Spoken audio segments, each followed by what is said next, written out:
नमस्कार। देखिए, पूरे देश में अगर बात करें तो सियासी जो पारा है वो विपक्ष की तरफ से अगर जानने की कोशिश करें तो एक ऐसी नैरेटिव गढ़ी जा रही है जिसमें ये समझ में आ रहा है कि देश और यहाँ की जनता और उनकी स्वतंत्रता और संविधान, ये सभी चीजें खतरे में है। खतरे की अगर बात करें तो सभी राज्यों को अलग अलग तरह से टारगेट भी किया जा रहा है। ऐसे में उत्तराखंड किस तरह से आगे बढ़ रहा है, इस पर बात करने के लिए हमारे साथ बीजेपी के प्रदेश अध्यक्ष महेंद्र भट्ट जी हैं। सर, बहुत बहुत स्वागत है आपका। नमस्ते बहन जी। और क्योंकि बात सियासत की हो रही है तो मौजूदा सियासत को आप किस तरह से देख रहे हैं, खासकर विपक्ष के नजरिए से, जिस तरह से संविधान की आड़ में किसी भी पॉलिसी और डिसीजन को एक स्क्रैप के रूप में बताया जा रहा है।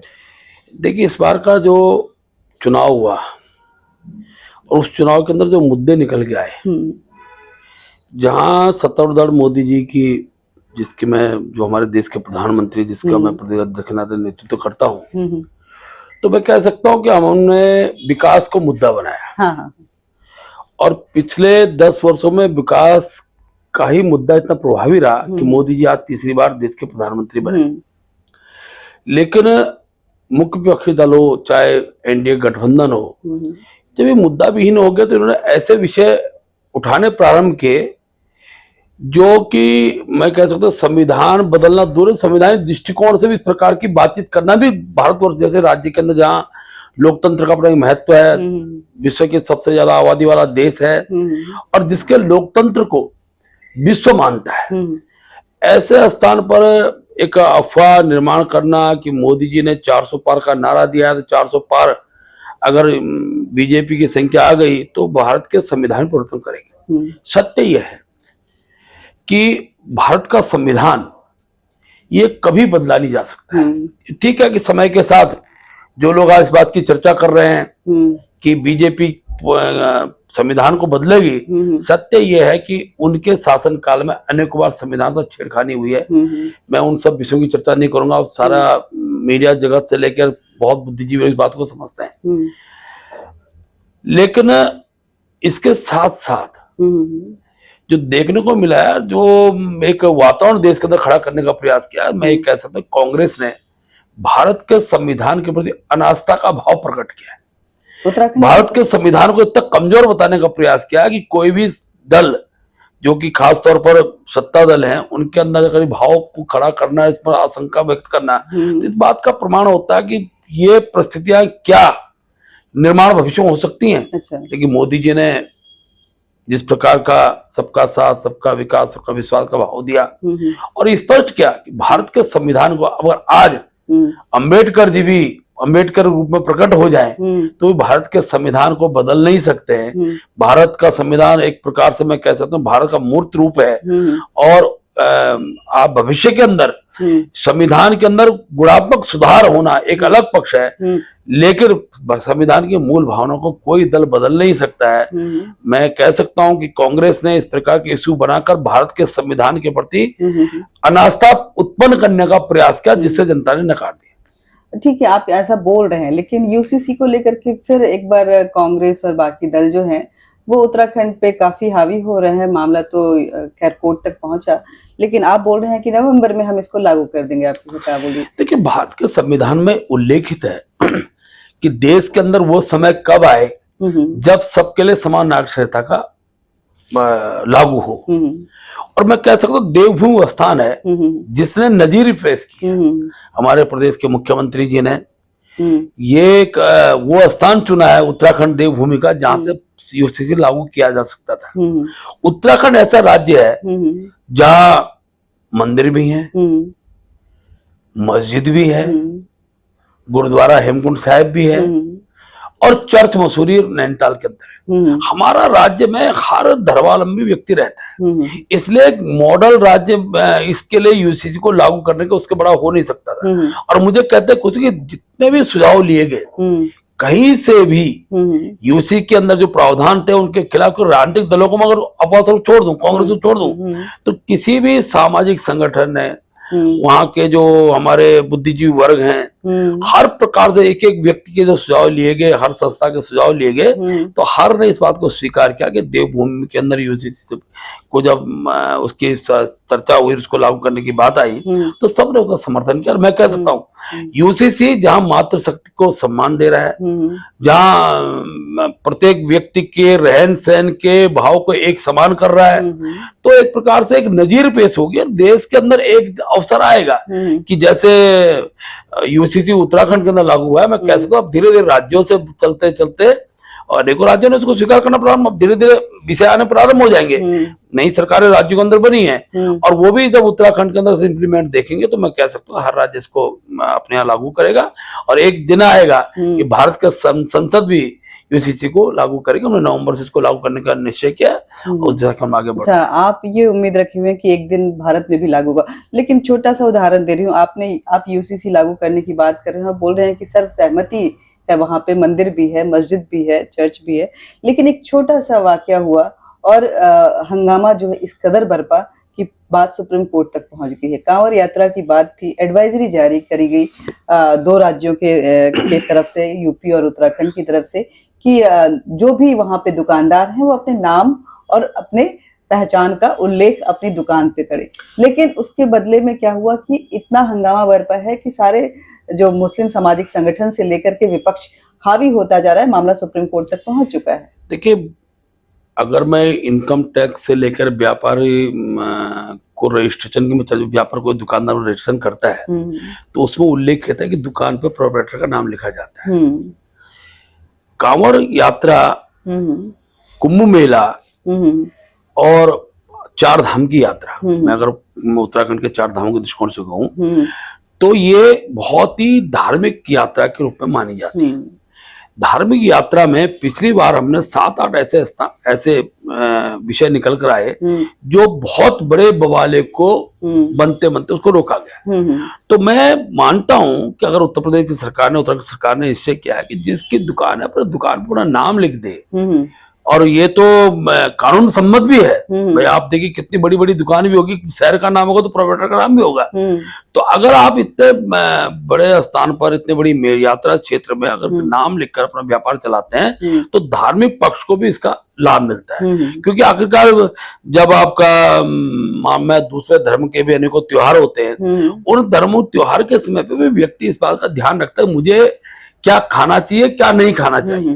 तो ये तो बहुत बड़ा, लाखों की संख्या में लोग देवभूमि के अंदर आते हैं, लाखों की संख्या, कांवड़ यात्रा दिन पर दिन बढ़ रही है। ऐसे में कोई न कोई वाक्य इस रूप में घटित ना हो जाए कि जो उसके धर्म को प्रभावित करता हो, तो इसलिए इसको दृष्टिकोण से देखना चाहिए। और मैं विश्वासपूर्वक कह सकता हूँ, जिन्होंने अपने नाम के बोर्ड लगा दिए, किसी धर्मावलंबी हो, तो ठीक है, भोजन के दुकान में नहीं जाएंगे, चूड़ी की दुकान में कौन नहीं जाएगा। तो एक व्यवस्था का पक्ष है, उसको समझना पड़ेगा। सुरक्षा व्यवस्था ठीक रहे, यात्रा अच्छी तरह संपन्न, यात्रा गड़बड़ होगी, आप आंतरिक द्वंद खड़े हो गए। उत्तर प्रदेश के अंदर क्या हाल होते थे, सांप्रदायिक दंगों का केंद्र बन चुका था उत्तर प्रदेश। अगर उसके लिए कोई नियम कानून बन रहा है तो सब उसको मानना चाहिए, स्वीकार करना चाहिए। आखिरकार सब धर्मों के जितने भी त्योहार हैं वो शांतिपूर्ण संपन्न हो, इसके लिए प्रशासनिक व्यवस्था बनाना भी ये सरकार का उत्तरदायित्व होता है। वो उस उत्तरदायित्व के दृष्टिकोण से इसको देखना चाहिए। जो लोग इसमें राजनीति कर रहे हैं, धर्म की बात कर रहे हैं, उनके कारण तो देश के अंदर इतने बड़े सांप्रदायिक दंगे होते थे, यही सब चीजें होती थी। आज उन सांप्रदायिक दंगों को रोकने के लिए, इस प्रकार के वातावरण को घटित होने से रोकने के लिए अगर कोई नियम बन रहा है तो उस नियम का सम्मान करना चाहिए। तो आप बोल रहे हैं कि दंगों को रोकने के लिए इस तरह के प्रावधान लाए गए हैं, क्योंकि केंद्र बनता जा रहा था इस तरह की चीजों को, जो घटनाएं आ रही थी उसको। अच्छा, एक दंगा हमने देखा, दंगा तो नहीं हुआ लेकिन हंगामा जरूर बरपा, कि जब हालांकि लोकसभा चुनाव में उत्तराखंड में 5 की 5 सीटें जो हैं वो बीजेपी के खाते में आई, लेकिन उपचुनाव जब हुआ, जो तो वो बद्रीनाथ हो या मैंगलोर हो, ये दोनों सीटें जो हैं आपके हाथ से निकल गई। और जब खासकर मैंगलोर की सीट की बात करें तो वहां पे हार के साथ ही बीजेपी जब के हाथ से जब निकली, तो उसके बाद जिस तरह से हिंदुओं को वहां पे टारगेट किया गया, आप क्या मानते हैं कि ये बदलती डेमोग्राफी जो है वो बद्रीनाथ तक पहुंच गई है, मैंगलोर में इस तरह के हाल हो रहे हैं, क्या आने वाले समय में जनसंख्या की बदलाव कहीं ऐसी हालात ना पैदा कर दे कि हम पश्चिम बंगाल का? देखिए, दोनों विषय अलग प्रकार के। पहली बात तो मैं कह दूं कि बीजेपी की दोनों सीटें नहीं थी। बद्रीनाथ सीट से मैं स्वयं हारा था, ये ठीक है कि जिन्होंने मुझको हराया था हम उनको पार्टी में लाए, हमने उनको टिकट दी, हमारा कर्तव्य बनता था। अगर मोदी जी के समर्थन के लिए कोई व्यक्ति विधानसभा की विधायकी छोड़कर भाजपा में आता तो हमने उसको समर्थन दिया। ये ठीक है कि उसकी रणनीति बनाने में कहीं कुछ ना कुछ कमी रही होगी, या जनता ने किस दृष्टिकोण से चुनाव को देखा होगा। बदनाम का एक पक्ष है, बदनाम पहले भी कांग्रेस में थी, कांग्रेस ने अपनी सीट बचाई है। मंगलौर के अंदर का जहां तक विषय है, मंगलौर के अंदर भी भाजपा ने कांग्रेस भाजपा से हारते हारते बची है। 422 मतों से हम लोग पीछे रहे और वहां पर उसने बसपा को हराया। इसलिए दोनों सीटों की हार से बीजेपी पर कोई प्रभाव पड़ा ऐसा मानता नहीं, कि हम जहां थे वहीं स्थिर है। ये ठीक है, हम चाहते थे कि दोनों सीटों में जीत कर अपनी सदस्य संख्या बढ़ाए। लेकिन जो दूसरा विषय आपने कहा कि मंगलौर के में जब विजय जुलूस किसी दल का निकलता है उसके बाद सांप्रदायिक उन्माद जो फैलाने का प्रयास होता है, ये उत्तराखंड देवभूमि के लिए चिंता का विषय है।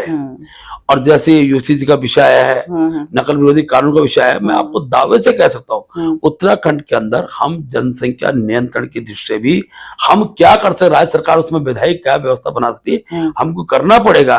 क्योंकि बड़ी संख्या में दो बातें एक हो रही है। एक तो जो बांग्लादेशी घुसपैठी है बड़ी संख्या में आ रहे हैं और नकली पासपोर्ट, नकली पहचान पत्र, इसके माध्यम से छोटे छोटे कारोबार में वो अपना कारोबार बढ़ा रहे हैं। और पिछले दिनों आप देखेंगे कि उत्तराखंड के अंदर लव जिहाद की घटनाओं को हमने रोका है।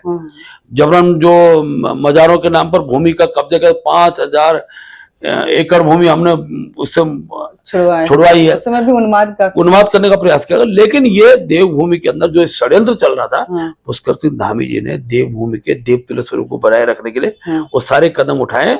आप बहुत जल्दी देखें। लेकिन मैं कह सकता हूँ हरिद्वार की जो घटना थी, उस घटना ने वहां के समाज को भी एक चिंता करने की स्थिति में रखा है।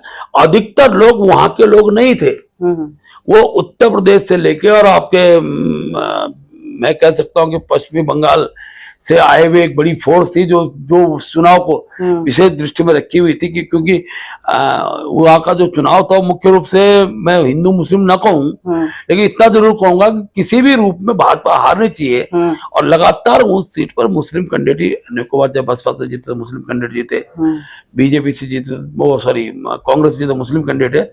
पहली बार वहां का जो हिंदू समाज है उसके अंदर एक जागृति खड़ी हुई। इसका उदाहरण हमने देखा कि बहुत कम है। भविष्य के अंदर हम चीजों को ठीक करेंगे, क्योंकि वहां पर पूरा चुनाव जो है वो जब हिंदू मुस्लिम की दृष्टिकोण से लड़ा जाता है तो इस प्रकार स्थिति निर्माण होती है। हमने वहां का चुनावी विकास के मुद्दे पर लड़ा है। ये ठीक है, हम लगातार जब से राज्य में उस सीट को जीत नहीं पाए, लेकिन अब जीत की कगार में बहुत से मुस्लिम बंधु भी अब उस षड्यंत्र बचेंगे, हमारे साथ जुड़ेंगे और उस सीट को हम जीतेंगे। सबका साथ सबका विकास की बात तो करते हैं, लेकिन सबका साथ मिल नहीं पाता है, विकास भले हो जाए। देखिए, ये बहुत, मैं कह सकता हूँ, चिंता का विषय है। क्योंकि हम लोगों ने बहुत प्रयास किए, केंद्र सरकार की, मोदी जी की जो योजनाएं हैं वो गरीब व्यक्ति को ध्यान में रख के बनाई गई है। गरीबी किसी भी धर्म में, किसी भी समाज में हो सकती है, उसके विकास के लिए काम हो रहे हैं। लेकिन आज भी भाई शक्तियां हैं जो देश के अंदर भारत के लोकतंत्र के प्रति जो समाज का दृष्टिकोण अनुकूलता की ओर आ रहा था, उसको बार बार विघ्न करने का काम किया जाता है। 370 हटने के बाद कश्मीर के अंदर आज भी आतंकवादी हमले की गति बढ़ाई जा रही है।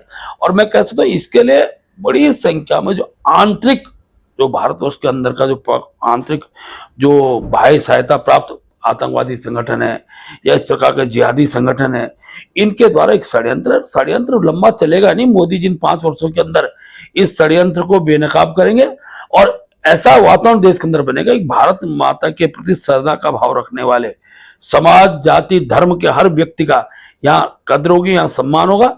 और भारत माता के प्रति अश्रद्धा का भाव, देश के अंदर दंगे कराने का भाव, देश को जातियों के अंदर बांटने का भाव, देश के अंदर धर्म के अंदर के भाव से बांटने का भाव, ये अब समाप्त होगा। 5 वर्ष को और हमको लाभ मिलेगा। उत्तराखंड के विकास को किस तरह से देख रहे हैं? देखिए, उत्तराखंड राज्य का गठन ही विकास के लिए हुआ था। हम जानते हैं कि हमारे यहाँ सड़क, शिक्षा, स्वास्थ्य, ये कारक बड़ी संख्या में पलायन हुआ। और कहा भी जाता है कि आलू और पहाड़ी, ये विश्व के अंदर ऐसा कोई देश, कोई स्थान नहीं हो जहाँ नहीं होंगे। लेकिन मैं कह सकता हूँ कि आज 24 साल राज्य बने हो गए, आज मेरे उत्तराखंड के हर गांव में सड़क है, मेरे उत्तराखंड के हर घर में बिजली है, मेरे उत्तराखंड के हर घर में गैस का चूल्हा है, हर घर में नल है, और मगर मोदी पलायन तो नहीं रुक रहा है। नहीं बड़ी संख्या में रुका है। मैं कब ये ठीक है कि अभी हम ये अपेक्षा करें कि जितने पूरे विश्व के अंदर उत्तराखंड के लोग सब आ जाए, संभव नहीं है, हमारा सीमित भूखंड है। लेकिन बड़ी सा भी रेलवे कनेक्टिविटी बढ़ेगी तो आप देखेंगे तो बड़े उद्यम आएंगे तो रोजगार सृजित होगा। अभी हमने एयर कनेक्टिविटी के लिए अनेकों हमारे जो हेली स्टेशन है उनको हमने बढ़ाया है। जहाज का हमारे जो जहाज की सेवा है वो हमने बढ़ाई है। चिनारी वाला हेलीपैड हो, चाहे गोचर हेलीपैड हो, देहरादून का जोलीग्रांट हेलीपैड, मतलब 22 शहरों के लिए हवाई सेवा प्रारंभ हो गई है। धीरे धीरे 24 साल कोई बड़ा समय नहीं होता है, क्योंकि पहाड़ी क्षेत्र के अंदर विकास करना भी पहाड़ के समान ही होता है, तो समय लगता है। धीरे धीरे आप देखेंगे एक उत्तराखंड। अंतिम सवाल है, राहुल गांधी को किस तरह से देखते हैं, खासकर जब राहुल गांधी सदन में, पार्लियामेंट में, जो संविधान की मंदिर माना जाता है, वहां पे भगवान भोलेनाथ के चित्र को लहराते हुए, ये कांग्रेस की नीति मानेंगे या विदेशी ताकतों में कहीं ना कहीं कांग्रेस खेल रही है उसके हाथों देखिए, में? मैं ये मानता हूं कि कांग्रेस को जो 99 सीटें मिली हैं, इन सीटों के मिलने के बाद कांग्रेस के अंदर और द्वंद्व खड़ा होगा। राहुल गांधी जिस संस्कृति में बड़े पले हैं, उनके अंदर अभी समझना पड़ेगा इस देश का मूल जो संस्कृति है वो हिंदुत्व है। शंकर भगवान जी का चित्र हाथ में रखने से संविधान की रक्षा होने वाले, शंकर तो संविधान के रक्षक है। लेकिन जिस प्रकार से ऐसे इशूज जिसमें केवल भारत की सनातनी संस्कृति को अपभ्रंश करने का प्रयास हो रहा है, हिंदुओं को दंगा विरोधी बताया जा रहा है, और जिस प्रकार का वातावरण देश का निर्माण करने का राहुल गांधी प्रयास कर रहे हैं, यहाँ का बहुसंख्यक समाज जिस दिन इकट्ठा हो गया, अभी 99 है, वो नीचे जाने वाले, वो अंतिम सीमा मिल गई उनको, अंतिम जो मिलना था मिल गया। और मैं इस बात को स्वीकार करता हूँ, भारतीय जनता पार्टी को प्रचंड बहुमत अगर नहीं मिला तो अगली बार, चौथी बार के लिए भाजपा के रास्ता बना है।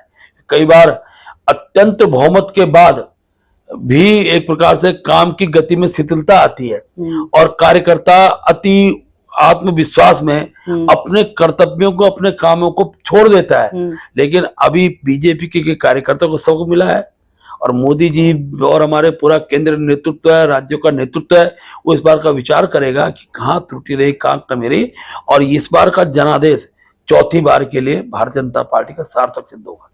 बहुत बहुत धन्यवाद आपका। तो ये हमारे साथ महेंद्र भट्ट जी थे। उत्तराखंड से लेके तमाम मुद्दों पे हमने बात की।